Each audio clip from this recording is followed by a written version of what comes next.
আমার কোনো কিছু ভালো লাগে না, আবার এই কথা তোমাকে বলতে ভালো লাগে। আমার ঘরে থাকতে ইচ্ছে করে না, কিন্তু তোমার পাশে থাকলে মনে হয় আমাদের একটা ঘর থাকা দরকার।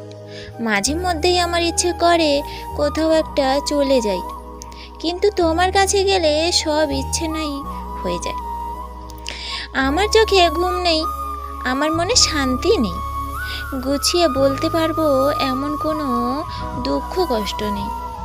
তবুও তোমাকে সব কিছু বিস্তারিত জানিয়ে একটু আধটু সান্ত্বনা পাওয়ার লোভ লাগেই। দুদিনের দুনিয়ায় তোমার সাথে অনন্তকাল থাকা যায় না কেন? মূলত তোমাকে দরকার, আমার মূলত তোমাকেই দরকার। আমার কোনো কিছু ভালোই লাগে না তোমায় ছাড়া।